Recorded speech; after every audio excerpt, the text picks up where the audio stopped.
سرکار کا وصال ہوا اور اس کے بعد ابو بکر صدیق خلیفہ بنے. اب اس پہ بہت ساری چیاؤ میاؤں کی جاتی ہے، بہت ساری باتیں ہوتی ہے کہ صاحب وہ بنو ثقیفہ میں وہاں پہ میٹنگ ہوئی اور یہ ہوا وہ ہوا، اور حضور صلی اللہ علیہ وسلم کے بعد جو ہے وہ خلافت کے حقدار تھے تو علی تھے، یہ تھے. سب کچھ چھوڑیے، میں صرف ان لوگوں سے ایک بات کہنا چاہتا ہوں کہ جو اپنے آپ کو سنی کہتے ہیں، اگر وہ اہل تشیع سے ہے تو ان سے تو بالکل لینا دینا ہی نہیں ہمارا، پھر تو وہ جانے ان کا پیٹنے پٹانے کا کام جانے. سمجھ رہے نا؟ بولنا نہیں چاہ رہا ہوں میں نے بولا ہے کئی جگہ کہ جس دل میں محبت ابو بکر و عمر نہ ہو، یہ اسی لائق ہے کہ بس سمجھ لیں آپ، یہ بھی اللہ کی مار ہے. وہ تو رسول کے پہلو میں آرام کر رہے ہیں کہ چڑ پہ چیرا جا رہا ہے. تو اگر آپ سنی ہیں اور سنی ہیں تو بتائیے تمام سیدوں میں، امام حسن اور حسین کے بات کہہ رہا ہوں میں، اولیاء کی جماعت میں اگر آپ اولیاء کے چاہنے والے، سنی کا مطلب کیا ہوتا ہے بھائی؟ اولیاء کی جماعت کو تمام ولیوں میں، سیدوں میں سب سے بڑا ولیوں کا سردار آپ کس کو کہتے ہیں؟ یہ غوث پاک کی کتاب ہے بنیۃ الطالبین. کون سی کتاب ہے یہ؟ ان سے بڑا کوئی سید ہو اس دور میں تو لاؤ میرے سامنے، تو میں ہاں بھائی سید صاحب آپ کو مان لیتا ہوں، غوث پاک کو چھوڑ دیتا ہوں. ہے غوث پاک سے بڑا کوئی سید؟ یہ عربی نسخہ ہے، عربی اس لیے لایا ہوں کہ بھائی اردو دکھاؤں تو پھر پرابلم ہوں گی، پتہ نہیں یار وہ عربی نسخے میں ہے یا نہیں، اور یہ اردو نسخہ ہے.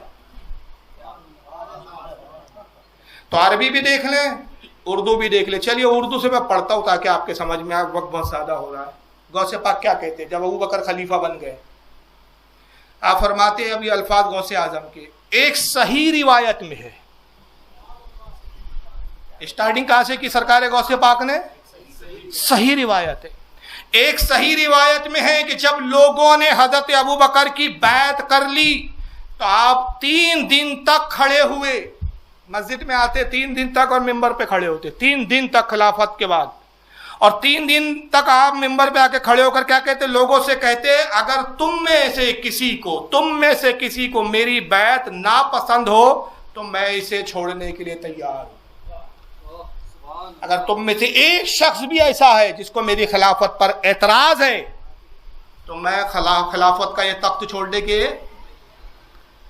اب اتنا بات رک جاتی تو کہتے ہاں بھائی انہوں نے بول دیا، کسی نے ڈر کے نہیں بولا ہوں، کسی نے آیا بولا جان دو بھائی اب بن گئے نا تم ہی رہو. نہیں، اب ذرا آخری بات کے الفاظ سنیں کہ اس پر کیا کہتے ہیں.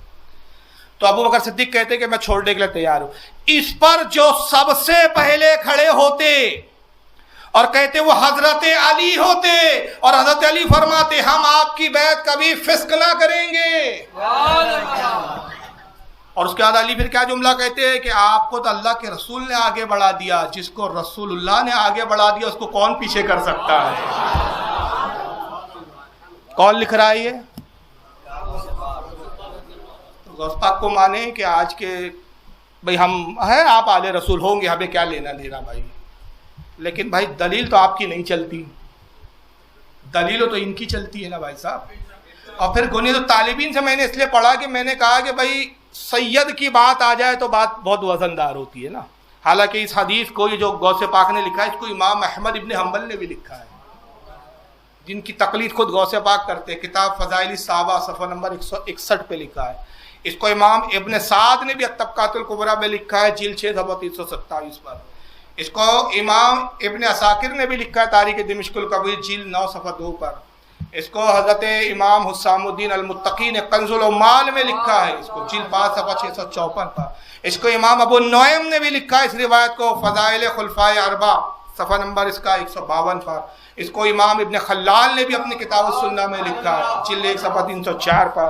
اس کو امام الوجری نے بھی لکھا ہے اپنی کتاب الشریعہ میں. ارے 21-22 حوالے، وہ کتاب آئیں گی اسی میں آپ پڑھنا کتنے حوالے کے.